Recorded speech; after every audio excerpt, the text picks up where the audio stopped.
It's okay to not be okay. Been going through things. Hi, I'm Terrence Matthews. It's okay. My name's Troy MacLean. I'm an addictions counselor. Welcome back. Hey. Hi, Troy. I guess we could have probably done an episode sort of number to make it easier on you guys, but no, we just threw you both right under the bus in front of the camera. It's nothing new. We're always getting thrown under the True. bus. I guess it's also, it's been a while, right? For Summer, it may have seemed longer. I'm curious to know. For Mom, I don't know if it seemed like it was a long time ago or not, but talking about what Mom, Summer, your guys' experiences were of living life with Terrence while he was experiencing what he was. I'm sure it was a very different experience for you guys. Yeah. It was, who would have thought that we'd be sitting here talking about his experiences? I would never imagine, to be honest. And first I want to say I'm proud of him that he's come to that point where he can openly talk about it, because this was one of the things going through this whole dilemma for the past 10 years that it started up till, it's 10 years now, that almost 10 years since he's been sober? Longer than that. Well, see, this is a part of the, it's not really an issue so much, but it went on for so long that to decide when he finally got sober is hard to say. He went through it for 10 years. For 10 years. And got sober the summer before I turned 20. Okay, That's so how I he's remember been, it. okay. So he's been sober for about 8 years now, completely of everything. Right. So for him to decide that he wants to openly talk about it and spread the word, to me that was very inspiring and very brave. Yeah. Very brave, sure. because for me it was like, you don't want people to know, because the stigma behind it. Nowadays it's not so bad, but the stigma behind it back then too, it was like hush hush. Yeah, 100%. It's kind of. I think more so back then. Oh, for sure. More so back then. That's. And it's funny, I don't want to go all over the place, but I remember when you said more so back then, and I said embarrassed, because I remember specifically one of the times when Terrence just came out of the hospital, and I think it was the way he was feeling. He was still trying to be better, because the hospital didn't always release him when he was completely okay. I think at one point we got to, I believe towards the end of the first hospitalization, we were working towards like a weekend home. Yes. Right? Like that's how we started. So it was probably one of the times when he had to come home. And I remember specifically, it was actually during the week, I had to go to the West Indian store. There's a West Indian store down the road from where we live. And he wanted to come with me. I kind of didn't want him to come because I know he looked, there's a word that you call it when he looks spaced out in a sense, with the medication and everything. Yeah, they were sometimes referred to it as like the 100-mile gaze. Yes. Like they're just staring far off. So it looks, he didn't look like in the present moment, so to speak. And it sounds bad, I didn't want him to come with me, but not because I didn't want him to come, but I didn't want people looking at him. And I knew he didn't look completely there. So anyway, he wanted to come. I was like, okay, let's go. So we went down to the West Indian store. He didn't want to wait in the car. He wanted to come in the store with me. I'm like, oh God, why didn't you want to stay in the car, Terrence? Are you coming with me too? Okay, let's go. Because I'm not going to tell him no. Go in the store, and the lady in the store, like Terrence stood there, and the way she looked like she was scared of him. The way she looked at him, and in my mind, I'm like, what the And I'm like, oh God, this is a part of it. This is a part of the whole thing. And that's when I'm like, I felt so down, but I would not show that to Terrence. And I wouldn't let that lady see me feeling, because I saw her and I felt like saying, what are you looking at? But I was like, I'm not going to say nothing. Yeah. I just went through with it, paid for my stuff, and we left. But that's just part of why I think he's very brave, to come out now and just be open with it. And I think, and he helped me to overcome being embarrassed about who he is, and just because of the way he went about his business as time went through and time went on, and it got more open with mental health, even with the bell thing, mental health. Well, long before the bell was, we were understanding that stigma was just this debilitating perspective for people that knew nothing about both mental health and or addictions. Yeah. And so the stigma, I think, was to this day, it's still a problem. Of course. But I think early 2000s, we were still Yes. deeper in the darkness. That's right. So to be here today, it's like, wow, we're here talking about this freely, and people all over the place are going to see us talking about it. And weed's legal now. Yes, weed is legal. Think about that paradigm shift of where we were then to where we are now. Right. 50 meters west, to go buy some. Yeah. It's everywhere. It's in every corner, every block, and that's what scares me too. And this is why I think this is a perfect time or a good time to get the message out there from a perspective such as Terrence and anybody else, because to me it's scary. I don't know if there's an age limit of buying weed or whatever from the dispensaries, but if they're just Yes, of course there is. 19. Yeah, there's an age limit. Yeah, There's just an like age- alcohol, would there has to be. But even law. so, 19, that's still young to be able to just go and buy weed, not knowing the repercussions or what can happen. Yeah, but Jackie, that was happening for 40 years before it was legalized. You were buying drugs off a drug dealer, Yeah. off who knows what from where. I think Yeah, but now that it's state sanctioned, it's different. It's so different. No, I'm talking about the risk of what you were getting and the accessibility to it. Because we talked a bit about this yesterday, Terrence and I, and the term is called age of onset. The age of onset is what the real question is here. Right. Whether it's legal or illegal. If you take a young man or a young woman and they start smoking weed at 12, you got problems. Right. We got real problems. And that was happening before cannabis was legal, and it's happening now. But my point is, I think it's more accessible. For sure. That's where For I'm sure it getting is, at. yeah. That's All drugs my- are now, alcohol and Right, tobacco that's- and weed. Of course, and alcohol was already an issue, but now we have put weed on top of it. So it's like all these 19-year-olds, because like you said, the brain doesn't develop between, 19 to 24. It So they finishes, can yeah. go and buy weed all willy-nilly, not knowing what could possibly be the repercussions. Not for everybody, obviously. Right. But there's a possibility. And the other piece to that, as Terrence and I spoke about yesterday as well, was the predisposition. People don't realize that if there's underlying things that are predispositions like anxiety, depression, bipolar disorder, schizophrenia, suicidality, all of those things, if they're in the gene pool of the family, using drugs might be one of those things that just sets the fire. Yes, it enhances it. I think for me, what makes it interesting that it's legal now is that it's legal and it's acceptable for everyone to buy like alcohol, but the stigma is still there. Absolutely. Which is like, it's a double-edged sword, because on the one hand, it's acceptable to buy these things. On the other hand, if it does something to you other than make you a good time at a party, that's an issue. Yeah, and you make a good point though, right? Because we talk about the stigma of someone who has a formal, maybe they do, maybe they don't, but if they have a formal diagnosis of maybe being a depressive or schizophrenic, or being the diagnosis and not the person, the same can be said in the world of addiction. Because if one of you were a smoker and the other were a drinker, you get treated very differently in society. One is tolerated and accepted and almost uplifted and supported, alcohol, Yeah. and expected at funerals, birthdays, bar mitzvahs, Anywhere. and everything in between. Right.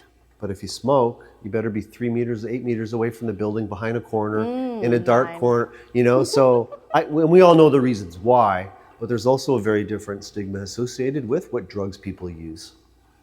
Yeah. And if you're a drinker, absolutely. you're a lot more accepted you are than if you're a pot smoker, or cocaine user, pill or a crystal popper, meth, or a yeah. pill popper. Yeah, So. yeah. So yeah, So that's where I'm saying to be here. It's good, and I'm hoping it will It's reach. great. It's great to have you here. I'm hoping it will reach the masses as much as young people need to know. Like Terrence stressed, you stressed. Weed is something that you smoke to feel good about. I smoked weed for years. Oh God, did I ever? And it made me feel good, right? And this is where, even when Terrence got sick from it, it was like, Terrence mentioned this too. We did that? Because growing up in Jamaica, I came here when I was very young, but I remember as a kid in Jamaica, before I came here, I always remembered people saying, "We don't mad you." Right. Yeah. Terrence said that yesterday. Yeah. Right. And to me, it's like, "We don't mad you." What are they talking about? Because I've never seen that before. We mad you. I don't think these people know what they're saying. Weed makes me feel good. But you know what? There's some truth in those very simple words. Of course. Weed can mud you. Mad you, yeah. So there's the good one. There's a very good one like that. That thanks for sharing again. And there's another good one about the alcohol piece. And the alcohol one is, first the person takes a drink, then the drink takes a drink, then the drink takes the person.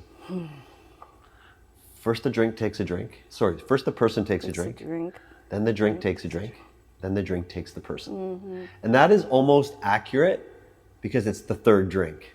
There's the one I have, then the one the second one they have, and then the one that the drink finally takes me. So it was in Japan where I first heard that.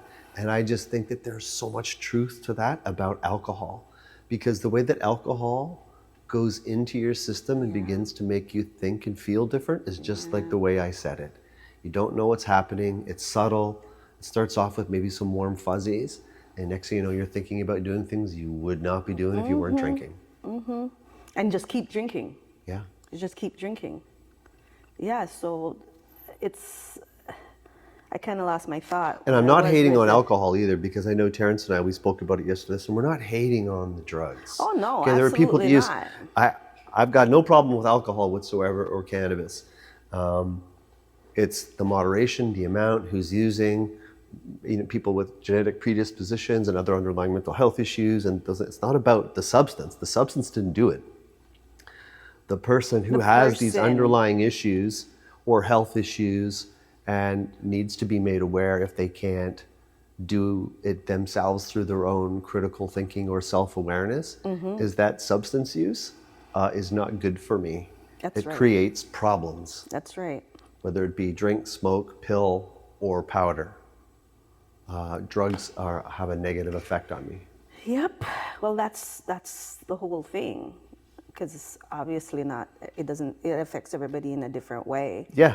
You know what I Yeah. mean? So, like I was saying, growing up and hearing that, and then this happening to Terrence is like, whoa, this is real. It is real. It was hard, so hard. The very first time, other than when it initially happened, because that's another story. I would like to elaborate more, but for now, like talking about just overall the effects and our experience. Because remember, down the road, we're going to bring you and Vera Gunn together as well, Andrew Robinson's mom. Yeah. And we'll have a lot of time to elaborate on the more personal experiences of what you experienced. Right. But, so for today, just what you're comfortable, what you remember, what stands out for you, and Summer as well. Just, did you want to say something in between right now? When I was growing up, I knew that every summer some shit was gonna happen, because that was his time, because that was when he was outside. Yeah. When Terrence was outside, it was almost like clockwork. You could almost guarantee, like, he'd start smoking by June, and then probably by like mid-July he'd start to crack, and then by August he'd either be coming home from the hospital or they'd be extending his stay. Yeah. It was kind of nerve-wracking, because we'd be going months and we're good and okay, but always in the back of our head, and our minds are in the back of our head, whatever. At some point, are we going to be good? Are we going to be okay? And then all of a sudden, the guy starts acting up. man. I remember us having a lot of conversations about that very question being asked. Are we going to be okay? Yeah. How long can we be good for? What's going to happen next? Yeah. So, and then every time it happened, other than us in the family seeing and going on, I got to call Troy. Troy, Terrence is at that again. Terrence is in the hospital or something, right? So for 10 years, it was rough. It was very, very rough, nerve-wracking to say the least. And going in the system, dealing with hospitals, man, and it was always in Peel because that's where we lived, right? So the very first time, because when he got admitted in Jamaica when it first happened, I wasn't there when he initially got admitted in the hospital down there. I went down there with my mom to take him out of the hospital. So that's another thing I'll talk about at a different time. But being here and going in the hospital here, the very first time we were in the hospital with Terrence, and the mental health was in the basement of the hospital. Yes, it was. Yeah, it was in right? the basement. That's And it was right. dark. And How it was lights perpetuating all the stereotypes of, Yeah, so I'm psychiatry like, and addiction it's and like, mental health. Yeah, This is something you see in the movies, right? Yeah. Arkham Asylum. yeah, For real. Yeah. And I went in there and it says mental health. I'm like, what the fuck?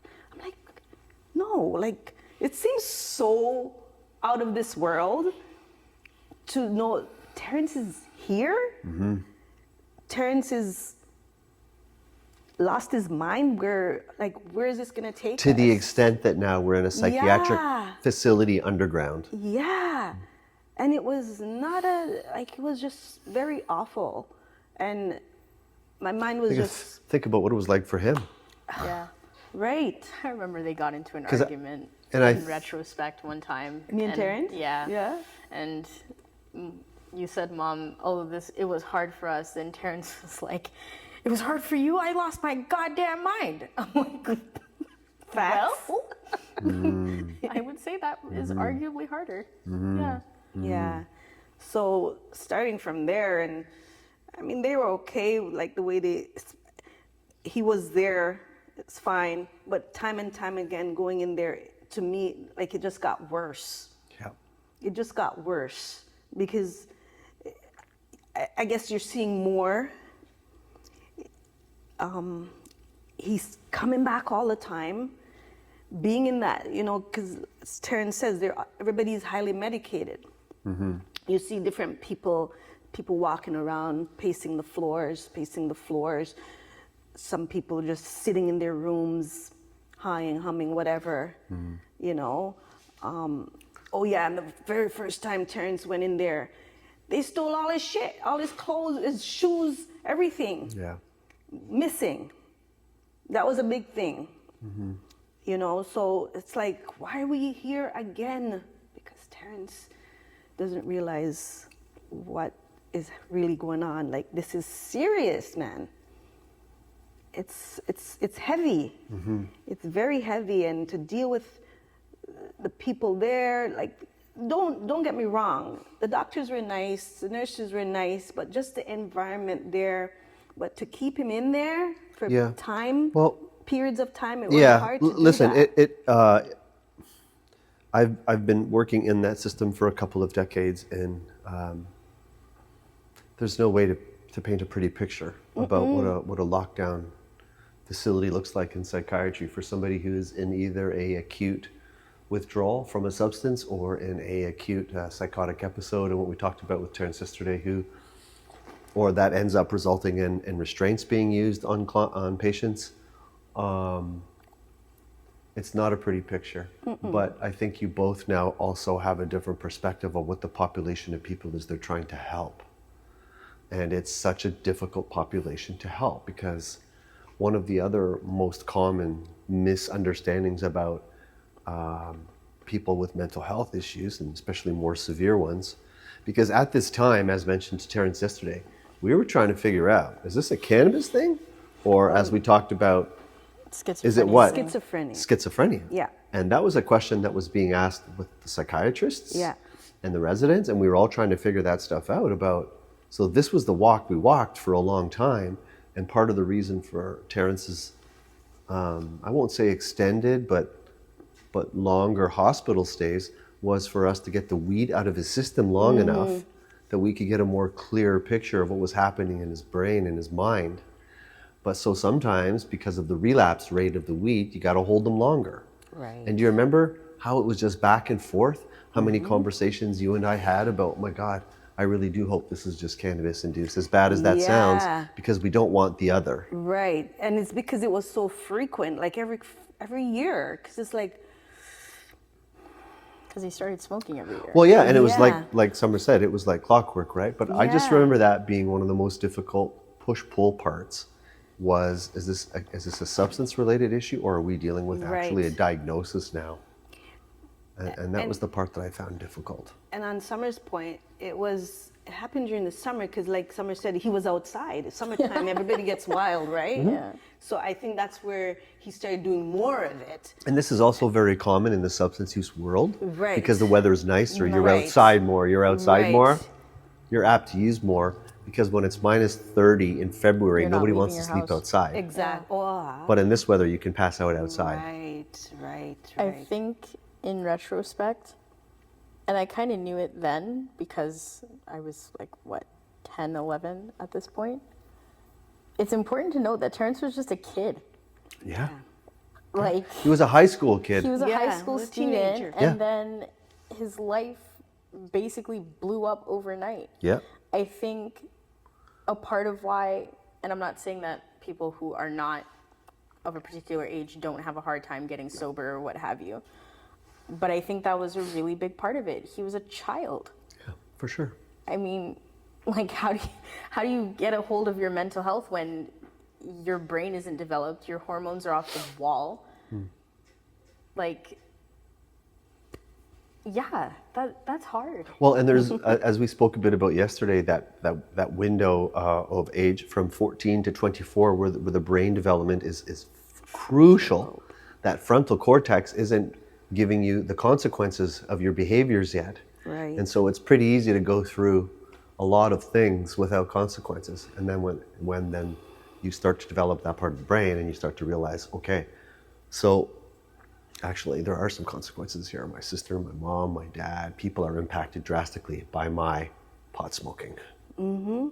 So we've got about 2 or 3 minutes left in this episode anyway. Is there anything else you wanted to add on that either of you remember about this aspect or this part? I remember, like, with the hospital visits, I'm on this because I remember at one point we were hoping, I don't know if we can say these things on camera. Say it, they'll cut it out if you can't. If we're Well, you've already cussed. You've already cussed Well, twice. they can keep So the we got cussing nothing in to there, lose that's now. raw. X-rated. X-rated. I'm talking about, what's the mental health place downtown? CAMH? CAMH. I was hoping that we can reach out, I would be able to help us more.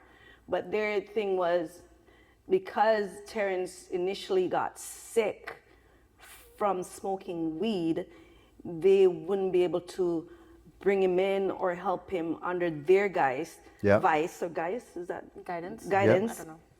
There's a word I'm trying to find, but anyway, for lack of a better word, they wouldn't be able to help him because it was drug-induced Yes. schizophrenia. Yep, that's right. So I was thrown aback. And fair enough, as the parent, I'll say this in closing, but as the clinician, what came out of that was, because CAMH was only in Toronto, it was only, I think at that time, it was just out of 33 Russell Street and then moved on to Queen Street. But why they emphasized that was because we were seeing at that point the increase in cannabis-induced psychosis. And it had to be differentiated from the other psychotic phenomena like schizophrenia. And out of that came the first episode clinic. And that's, I think, at some point we connected Terrence with that was somebody who is further along in life and hasn't experienced the first episode. And that opened the door for them to investigate, okay, were you using drugs at the time or did this just happen at home type thing? Yeah. So that's just I to sort of guess give you a that's of where- feedback of that's where that came That's from. where that came because we from. began to see more and more of it. Right. And it was because he was smoking. But not really, because remember, he had stopped smoking too. It was drinking. That was a whole other saga. Yeah, well, it so became well. What and at that time I when understand your Karachi was confusion. smoking. Yeah, well, because even the psychiatrist and I had spoken, but then because what it became was it was at once a substance, then another substance got added to replace it, and then Right. there were both, and then what we got was 1 + 1 = 3. That's what we got. Yeah. We got now a guy with who knows what happening mental health and using a couple of different drugs now. But this isn't the end of it. We're going to come back around. So we can come back to this and get Terrence to fill in some of the blanks. But thank you. Thank you so much, Summer Yes. and Jackie. Thank you. And we'll have you guys back. Thank you, always. Okay? Yeah.